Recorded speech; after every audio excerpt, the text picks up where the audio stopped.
बिस्मिल्लाहिर्रहमानिर्रहीम, अस्सलाम वालेकुम। आप देख रहे हैं स्पोर्ट्स वन। मैं हूं आसिफ खान और आपसे आज हम बात करेंगे पाकिस्तान के एक साबिक टेस्ट ओपनर से आपकी मुलाकात आज करवाएंगे। शुएब मोहम्मद साहब 45 टेस्ट मैच खेले पाकिस्तान से और पाकिस्तान के नामवर बैट्समैन हनीफ मोहम्मद साहब के साहबजादे हैं। खैर ये तो इनकी एक पहचान है, लेकिन इन्होंने अपनी पहचान ख़ुद भी बनाई। PIA के स्पोर्ट्स डिपार्टमेंट से वाबस्ता हैं और कई बातें हम करेंगे पाकिस्तान के डोमेस्टिक सिस्टम पे, पाकिस्तान के परफॉर्मेंस पे, पाकिस्तान में लड़के किस तरह से तैयार होने चाहिए शुएब मोहम्मद साहब की नज़र में, उस सब पे हम बात करेंगे आज। तो बने रहिएगा हमारे साथ, प्रोग्राम में तफसील से आज गुफ्तगू होगी बहुत सारे उम्र पे। बहुत शुक्रिया शुएब मोहम्मद साहब, अस्सलाम वालेकुम। और पहले ये बताइए कि आपकी ईद कैसे गुजरी, रमज़ान कैसे मनाए आपने इस दफ़ा? जी माशाल्लाह ज़बरदस्त रहा। रमज़ान का भी टाइम बड़ा ज़बरदस्त, इसलिए कि सॉर्ट ऑफ लॉकडाउन ही उस ज़माने में था। और बस ये कि पढ़ाई और मेरी कोशिश होती है कि मैक्सिमम जो भी कर सकता हूँ पिछले साल से इस दफ़ा ज़्यादा करूँ। तो बस अल्लाह का करम है कि ये उसमें हर दफ़ा कुछ नई चीज़ ऐड करने से कुछ तसल्ली होती है at the end of the month माशाल्लाह।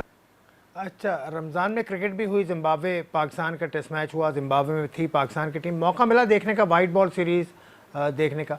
नहीं, कोई ज़्यादा इतना मौका, to be very honest like so many others. मेरा भी यही इंक्लाइन में इसी तरह था कि यार इस सीरीज़ के अंदर कोई एक्साइटमेंट तो है नहीं, तो क्या ही इंसान देखे। और यही मोस्ट लाइकली बहुत से और क्रिकेट फैंस का आई एम श्योर होगा, पाकिस्तान के या अब्रॉड, जो पाकिस्तान को यूजुअली तो फॉलो करते हैं लेकिन शायद इस दफ़ा वो फॉलो ना कर सके हों अनटिल अनलेस बिल्कुल ही जो स्टैटिस्टिक्स वगैरह के जो बहुत ही डीप डाउन कोर में जाके अपना पता करना चाहते हैं, तो वो शायद उन लोगों के लिए ज़रूर इसके अंदर कुछ बेनिफिट्स नज़र आए होंगे। मेरे लिए अलबत्ता ये काफ़ी एक डल एंड डेड सीरीज़ नज़र आई। चले, जैसी तो थी पाकिस्तान ने वैसा परफॉर्म किया, दोनों टेस्ट मैचेस इनिंग से जीते और उसके अलावा लिमिटेड ओवर में भी अच्छा परफॉर्मेंस रहा। तो पाकिस्तान की आप क्या देखते हैं, पाकिस्तान ने कुछ गेन किया इस सीरीज़ से? देखो आसिफ, इसके अंदर ये है कि जो बैट्समैन है ना, दे मेनली जो टॉप क्लास बैट्समैन होते हैं, इस तरह की जो सीरीज़ होती है they nothing to gain out of it. लेकिन अगर एक बैड इनिंग चली जाए तो वो सारा ब्लेम गेम उसके ऊपर आ जाता है कि यार इस टीम के साथ भी नहीं कर सके। तो बड़ा एक ट्रिकी सिचुएशन होती है एक बैट्समैन के लिए। इसी के बॉलर के पास तो टाइम एंड अगेन अपॉर्चुनिटीज़ हैं of rolling your arm over by over, लेकिन बैट्समैन के लिए यूजुअली इस तरह की उसमें जब एक ही इनिंग आनी होती है और दूसरी इनिंग का तो अलबत्ता बड़ा मुश्किल होता है यूजुअली। तो इस वजह से गेन कॉन्फिडेंस ज़रूर गेन होता है। इसे कि व्हेन यू वॉक आउट, जैसे आबिद अली की बात करें तो double century, confidence level boost up होगा कि you are a double centurion player, कि जब नेक्स्ट इन जब वॉक इन करके जाएगा तो वो एक आपका एक गुड फील फैक्टर जो कहना चाहिए वो डेफिनेटली पाकिस्तान के लिए बेनिफिशियल चीज़ होगी। उसमें बॉलर्स के लिए फिर इसी के बैट्समैन सामने एक टफ ओपोनेंट नज़र नहीं आए तो बॉलर्स का कॉन्फिडेंस विकेट लेने से तो मिलेगा, लेकिन जब उनके अगेंस्ट एक सॉलिड कोई प्लेयर आएगा तो उसके लिए ज़रा आई एम श्योर उसको फिर जवाब भी देने के लिए वो आंखें जब मिलाएगा सामने बैट्समैन, तो फिर जो बॉलर है हमारा उसके what metal you are made of वो जब पता चलेगा। और फिर आपकी जो इंस्टिंक्ट्स है, अंदर की एबिलिटी है, जो आपका होमवर्क है, आपकी टेक्निकल एबिलिटी है, बॉलिंग अंडर प्रेशर, वो तमाम चीज़ें सरफेस होंगी। और फिर if you are a bigger bowler तो फिर you will come overcome the hurdles sooner और लेटर। अच्छा शुएब भाई, बॉलिंग कोच वकार यूनुस इस सीरीज़ में नहीं थे, टेस्ट सीरीज़ में जिम्बाब्वे, उनके ना होने से के बावजूद पाकिस्तानी बॉलर्स ने 2 दफ़ा आउट किया जिम्बाब्वे को वकार यूनुस की कमी को आप कैसे देखते हैं? बॉलिंग कोच की क्या ज़रूरत नहीं है पाकिस्तान को? नहीं, देखें, ये चीज़ें आप उंगली पकड़ के नहीं सिखाई जाती, आप देखते हैं, आप उनको मोटिवेशनल पंप अप करते हैं, फ्यूल इंजेक्शन देते हैं कि यस यू कैन। उसको सामने वाले प्लेयर को, एक यंगस्टर को मोटिवेट करना होता है।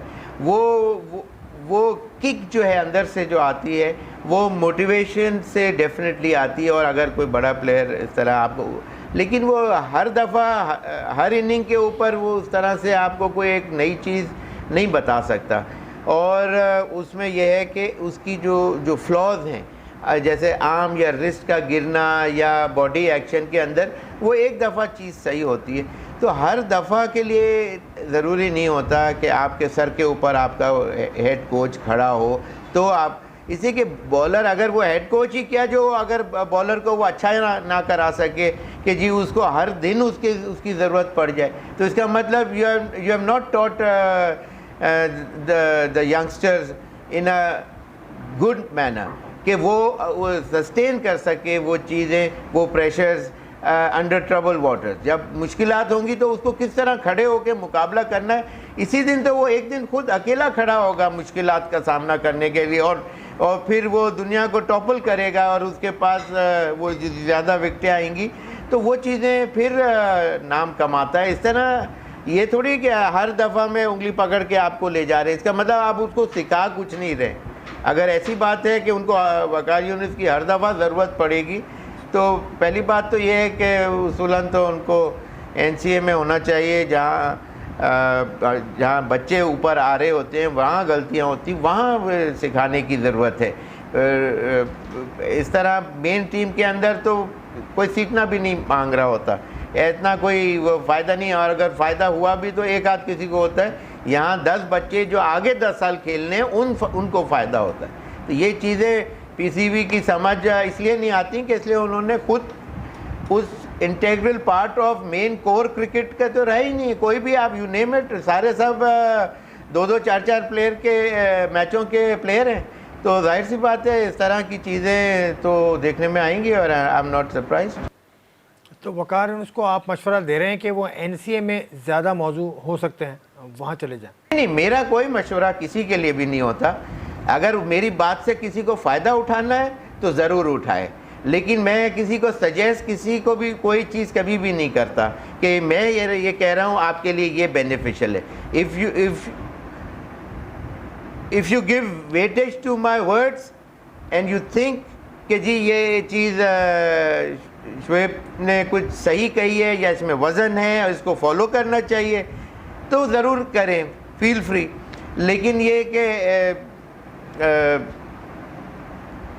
कोई डायरेक्शन मेरी नहीं होती है, मेरा तो एक्सपीरियंस, मैं अपना जो एक्सपीरियंस होता है उसको एक्सप्रेस कर रहा होता हूँ।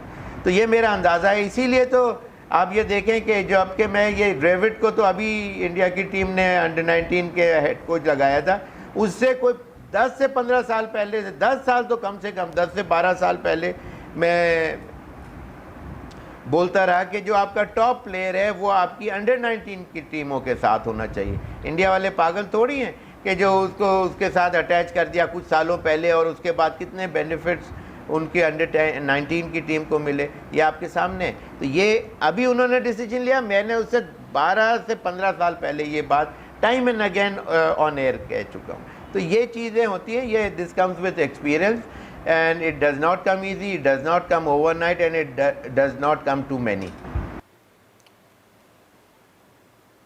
अच्छा, तो शोएब मोहम्मद साहब ने बिटवीन द लाइंस उन्होंने यही बात की कि अंडर 19 के लेवल पे जो प्लेयर है वो बड़ा होना चाहिए। उसकी वजह ये होती है कि नए बच्चे होते हैं, यंग बच्चे होते हैं और वो इंस्पायर्ड होते हैं अपने साबिक ग्रेड से। तो ये एक मसला एक है पाकिस्तान टीम में कि यहाँ पर इस लेवल पर, नीचे के लेवल पर कोई बड़ा नाम काम करने को भी तैयार नहीं होता। खैर, अब ये बहस अब कहीं और जा रही है। एक ब्रेक लेता हूँ, ब्रेक के बाद आके मज़ीद बातें करेंगे शोएब मोहम्मद साहब से।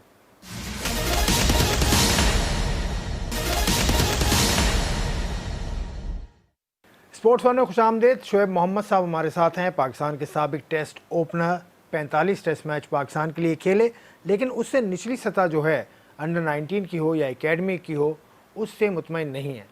अब शोएब मोहम्मद साहब अभी इस वक्त हमारे जो अंडर 19 के कोच हैं, जो आपके ख्याल में एजाज़ अहमद वो मिसफिट हैं? नहीं, मिसफिट की बात नहीं है। आप उसका ट्रैक रिकॉर्ड देख लें। अगर अच्छा ट्रैक रिकॉर्ड है अंडर 19 का तो they might carry him along. Otherwise अगर नहीं है तो ज़रूरी तो नहीं है कि पूरे पाकिस्तान में एक ही प्लेयर है, उसी को आप उसी के साथ अटैच कर अंडर 19 को करके रखें। ज़रूरी तो नहीं है ना, कोई कहीं लिखा तो नहीं है ब्लैक एंड वाइट में कि जी सिर्फ वही रहेंगे। तो बात यह है कि ये इस तरह की कुछ मोनोपली भी पाकिस्तान के अंदर रही है कि अंडर 19 के कोचेज़ वगैरह पाकिस्तान के वही प्लेयर टाइम एंड अगेन घूम फिर के चाहे कैसी भी परफॉर्मेंसेज हों। तो ये तो बोर्ड को देखना होता है। वो तो एक प्लेयर को आप किसी रोड पे चलते हुए प्लेयर को आप कोच बना दें तो वो थोड़ी बोलेगा नहीं जी I am misfit for it. वो तो बोलेगा thank you so much sir, बिल्कुल मैं अब अगली दफ़ा देखना मैं क्या करके दिखाऊंगा, अगली दफ़ा मैं ये करके दिखाऊंगा। तो ये तो सारा जो गेम ऑफ वर्ड्स जो है वो तो हमारे कोचेस तमाम को बहुत अच्छा आता है और उसके अंदर they have master degree in it. अच्छा, आपको कोचिंग के फील्डिंग कोच आप रहे हैं पाकिस्तान की टीम के, आपका सीनियर लेवल पे आपका कोचिंग करने की ख्वाहिश है आपकी? मेरी ख्वाहिश मेरी ना ख्वाहिश से कुछ नहीं होता। अगर पाकिस्तान जैसे इमरान खान साहब ने कहा 2 दफ़ा कि जी जब जॉन्टी रोड्स को पिछले बोर्ड्स वगैरह ने बुलाने की कोशिश की तो उन्होंने ख़ुद ने कहा कि जी हमारे पास जब शोएब मोहम्मद है तो हमारे को किसी बाहर के किसी फील्डिंग कोच की ज़रूरत नहीं है। तो और बैटिंग के लिए भी उन्होंने बेताशा बहुत सी दफ़ा तारीफ़ें उन्होंने की और 2 दफ़ा बोर्ड को मना कर दिया कि ट्रैवल नहीं करेंगे, टूर नहीं करेंगे अगर शोएब मुझे टीम में नहीं देंगे। तो ये अगर उनका नेचुरली वो टीम के मैनेजमेंट के अंदर वो खुद डायरेक्टली अभी इन्वॉल्व नहीं है, लेकिन ये कि ये बहुत से लोगों को जिनको पता है वो तो खुद नहीं चाहते कि भाई ऐसे नाम आए कि फिर वो उनके नाम सेकेंडरी हो जाए। और ऑफ कोर्स पाकिस्तान में ऐसा कोई दूसरा खिलाड़ी है भी नहीं कि जिसका पाकिस्तान में at a time world ranking batting और फील्डिंग के अंदर या बैटिंग और बॉलिंग के अंदर 2 चीज़ों में वर्ल्ड रैंकिंग में टॉप पे नंबर 1 पोजीशन पे नाम रहे, ऐसा कोई भी नहीं है। तो अगर वो but still they think otherwise तो it's their decision and the loss is theirs not mine. Actually उससे पाकिस्तान के बच्चों को नुकसान है। मैं कोई उनको उनके घर जाके नॉक करके जी मुझे ले लें, ऐसा मैं नहीं कर सकता। इसे कि I am not such a person कि जो उनको बैक करे। अगर वो उनको नहीं पता तो is there loss and Pakistan. अगर वो वेट को नहीं समझते, जो चीज़ें अभी भी बहुत सी चीज़ें गोरे वो कराते हैं कि जो फील्डिंग में, जैसे फील्डिंग की बात हो रही है तो इसलिए फील्डिंग की बात करेंगे कि उन प्लेयर वो चीज़ें कराते कि जिसमें प्लेयरों को मज़ा आए। क्या फील्डिंग के दौरान जब 5 ओवर आप के पास बॉल नहीं आती या 10 ओवर नहीं आती और end of the day last session में बॉल आ जाती है तो क्या आप तैयार नहीं होंगे? आपको वही मज़े चाहिए जो फील्डिंग प्रैक्टिस के अंदर चाहिए होते हैं। हाथों में ग्लव्स पहन के जब आप प्रैक्टिस करेंगे, गोरे जो करवाते हैं कि जी जब आपके बेयर हैंड के ऊपर बॉल लग के आपकी प्रैक्टिस गुड इनफ नहीं होगी, जब आपको बॉल टेक करने का तरीका करेक्ट नहीं होगा 100%, तो जब तक आपके हाथ में बॉल वनरेबल रहेगा, कभी आएगा कभी नहीं आएगा। एक हाथ में हाथ यूँ करो और बॉल हाथ में आ जाए, that is the confidence one needs in world circle के जो टॉप फील्डर्स होते हैं, वो कॉन्फिडेंस उनको चाहिए होता है कि यार मेरे हाथ में बॉल आ जाए, कैच हो जाए। ये चीज़ें नहीं होती हैं। तो इस तरह की चीज़ें, खैर ये तो बहुत डीप सी है उसको, लेकिन इन शॉर्ट ये है कि गोरों का अपना तरीका है, उनकी भी लैप्सेस नज़र आते हैं, उनकी दूसरी टीमों के भी, पाकिस्तान के भी टाइम एंड अगेन आ रहे होते हैं। ये कहाँ गलती है, ये बोर्ड को सोचना चाहिए। और वहाँ बेटरमेंट की हमेशा वैक्यूम नज़र आता है, वॉइड नज़र आता है, और उसको ओवरकम करने के लिए they have to do something extra. अभी पाकिस्तान सिर्फ टीम को बेटर करके पाकिस्तान की फील्डिंग कभी बेटर नहीं हो सकती। तो ये सोचना पड़ेगा, इसलिए कि थिंक टैंक जो हैं वो जो टैंक्स हैं वो अंदर से मशीनरी जो है वो मेरे ख्याल वो उस ऑप्टिमम लेवल के ऊपर it needs 100% high octane fuel to run those kind of system या कंपनीज या इस किस्म की, जहाँ it needs lot of thinking, it needs core thinking rather. और 2-2, 4-4 मैचेस, 15 मैचेस फर्स्ट क्लास खेल के जो पाकिस्तान के सर्किट के जो सिखा रही है थ्रू बोर्ड क्रिकेटर्स या कोचेस, उसकी वजह से पाकिस्तान का क्रिकेट का ग्राफ नीचे आया है। इसीलिए तो पाकिस्तान के पास कोई करेक्ट खेलने वाला जिस दिन भी दे दो fast wicket, seaming wicket, bouncy wicket, bouncers, तो उस दिन हाथ खड़े करके ज़्यादातर आप खुद बताएं, व्यूअर्स से बात कर रहा हूँ कि आप खुद बताएं कि क्या आप ये नहीं कहते कि आज ग्रीन विकेट है तो आज पाकिस्तान 150 नहीं करेगा, ऐसे ही कहते हैं ना। तो बात यही है कि आपका कॉन्फिडेंस लेवल नहीं है आपकी टीम के ऊपर, इसलिए कि उनके पास टेक्निकल एबिलिटी नहीं है, नो हाउ नहीं है कंप्लीट। एक आध प्लेयर कभी अगर आप आजकल जैसे माशाल्लाह बाबर आजम बड़ा कंप्लीट प्लेयर है, तो बात यह है कि एक आध प्लेयर के ऊपर मैच खेला जाता है, मैचेस नहीं खेले जा सकते, सीरीज़ के ऊपर सीरीज़ नहीं खेली जा सकती। तो अभी तो ये सीरीज़ हमारी जिम्बाब्वे के अगेंस्ट थी, वहाँ एक अच्छे प्लेयर का टाइम आता है कि उसी के उसका कंसंट्रेशन लेवल उस तरह से नहीं होता, वो फाइटिंग, वो अंदर से अर्ज वो नहीं बन पाती कि यार ये दुनिया की टॉप बॉलिंग गेंद कर रही है, उसमें ईजी होके खेल के बाज़ दफ़ा अच्छे टॉप प्लेयर्स जो हैं वो विकेटें गंवा देते हैं। अच्छा, तो आप क्या कह रहे हैं कि पीसीबी ने जो सिस्टम बनाया है डोमेस्टिक का, इसमें कोचेस मेरिट पे नहीं है? कोचेस मेरी नज़र के अंदर वो कोचेस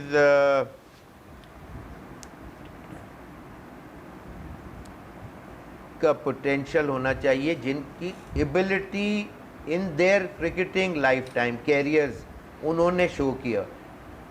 लाख आदमी के अंडर जो खेला हुआ प्लेयर है उसको प्रेशर्स को पता होंगे, वो कभी भी उस प्लेयर को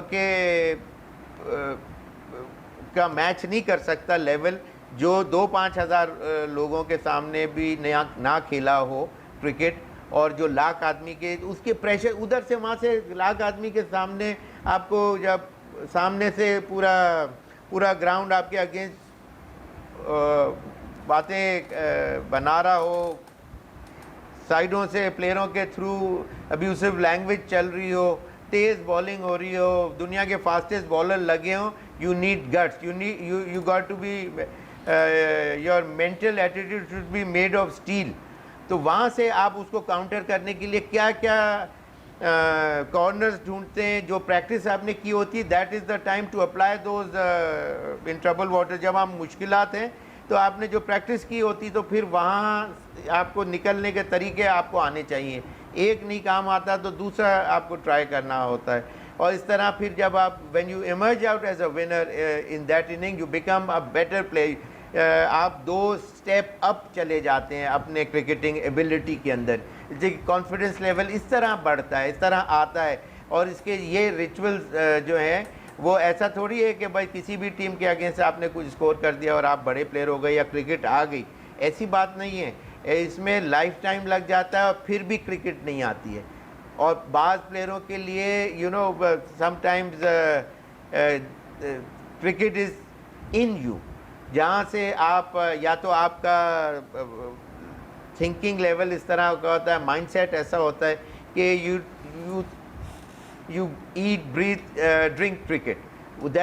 That's how you know that you absorb all the qualities of this fine the art of batting, bowling या क्रिकेट की जो इंट्रिकेसीज हैं, वो इस तरह सुबह दोपहर शाम आपको उसके साथ सोच में सोना पड़ता है, थिंक करना पड़ता है, फिर जाके उसके ऊपर सवाल पे सवाल बनते हैं, जवाब पे जवाब आते हैं, और फिर इस तरह आप को कुछ सालों में, कई सालों में कभी आती है चीज़, कभी नहीं आती। लेकिन आपका जो सवाल था कि जो बोर्ड के किसी भी, बहुत से लोगों को जो 10-15 मैचेस नहीं खेले हुए, उन्होंने सर्टिफिकेशन लेके वो, अरे सर्टिफिकेशन 15-16-12 साल के बच्चों के लिए सर्टिफिकेशन की ज़रूरत होती है कि जहाँ वो लाइन में नहीं खड़े होते, अच्छा जी उनको हिसाब के इतनी बॉलें आपने खेलनी है, कोनों का, उनको इंटरेस्ट पैदा करने के लिए। अच्छा, शोएब मोहम्मद साहब की ख़ास बात यह है कि जवाब बड़ा तफसील से देते हैं। अभी भी आपने सुना उनको अंडर 19 की भी बात की और उसके बाद डोमेस्टिक क्रिकेट की भी बात की। अभी कुछ और बातें करनी हैं, ख़ासकर ओपनिंग स्लॉट पाकिस्तान का इतना मजबूत नहीं है, वो क्यों नहीं है, वो इस पर बात करेंगे इस ब्रेक के बाद।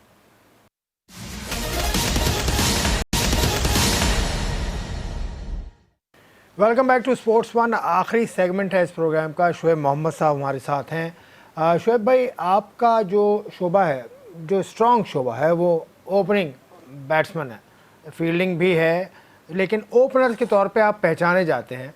आपको यहाँ तक कि यूनुस खान जो पाकिस्तान के कोच हैं, बैटिंग कोच, वो बड़े फ़ैन हैं। ओपनर्स के क्या मसाइल हैं पाकिस्तान में इस वक्त? टेस्ट मैच के ना T20 के, ना वनडे के, कहीं पर भी ओपनिंग पेयर सेटल नहीं है। देखिए, ओपनर्स का जो माइंड और आम जो बैट्समैन है उसका माइंड का, उसकी नीड जो है, नीड ऑफ द आवर के हिसाब से डिफरेंट होती है या होनी चाहिए। हमारे प्लेयर ज़्यादातर एक ही free flow of the bat के साथ खेलने चले जाते हैं। देखिए, जब नई बॉल है उसकी हार्डनेस और है, शाइन और है, फिर कुदरत ने बॉलर के भी हाथ में, रिस्ट में, सामने वाले को भी कुछ दिया है। अगर आपका बैट में बॉल ज़्यादा अच्छा आता है तो, लेकिन आपको सॉर्ट ऑफ न्यू बॉल को थोड़ा इज़्ज़त देनी पड़ती है, वरना आप उसको ज़ोर से चौका मार के 8 रन तो नहीं ले सकते ना, या 6 रन तो नहीं ले सकते ग्राउंड शॉट मार के कि तेज़ शॉट मारा। बात यह कि आपको दिमाग से खेलना पड़ता है। क्रिकेट दिमाग का गेम है, प्लेसमेंट है, पेस ऑफ द बॉल को यूज़ करना है। तगड़ा बॉलर है तो उसके ऊपर अपने आप को एक तरह से शील्ड में लेके आ जाना है कि विकेट ना गिरे, स्कोर बोर्ड क्या कह रहा है, इस किस्म की और बहुत सारी चीज़ें जो एक ओपनर के, ये तो मैंने रैंडमली जो सामने जो आ रही हैं वो आपको बताई। फिर जो वीकनेस और स्ट्रेंथ दूसरे बॉलरों की, फिर डायरेक्शन ऑफ जो ग्राउंड का, बाज़ दफ़ा ये कि स्लोप होता है, बाज़ दफ़ा विंड का डायरेक्शन का होता है, बाज़ दफ़ा बॉलर की एबिलिटी सर्टन एंड से ज़्यादा डिफ़िकल्ट होती है दैन दी अदर। तो वो चेंजेस जब वो कर रहे होते हैं तो आपको भी ये सारी, आपका भी कंप्यूटर ऑन होना चाहिए। ये थोड़ी कि बॉल आई बस आपने आँख बंद करके बल्ला रखा और लगा दी। विकेट क्या खेल रहा है, लो बाउंस है, हाई बाउंस है, ग्रीन घास है, लेकिन बाज़ दफ़ा बहुत सी घास जो है वो सर्टेन एरियाज़ में होती है, तो आप उसके ऊपर free flow of the bat से ड्राइव खेलेंगे तो बहुत, मतलब मैंने अभी इतनी सी देर में इतनी सारी जो मैंने आपका कोई नेचुरली सवाल तो आपने मुझे पहले से बताए नहीं थे, तो अब अगर मेरे of hand tip of my टंग पे इतनी सारी बातें 1 मिनट के अंदर अगर आ सकती हैं तो कितनी और बातें होंगी। और कहने की बात यह है कि डिफरेंट एटीट्यूड होना चाहिए, टाइम को देखना चाहिए, स्कोर बोर्ड को देखना चाहिए, क्या कह रहा है, क्या इजाज़त दे रहा है कि ये शॉट मैं मारूं, वो बताता है, स्कोर बोर्ड बताता है कि मैं कैसे खेलूं।